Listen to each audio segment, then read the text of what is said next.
Nganong importante kaayo nga mananom kita og kahoy.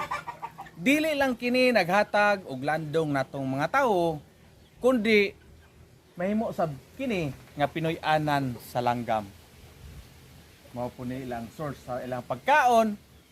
Inani, gamay kaayo nga kahoy, pero naa siya'y upat kasala.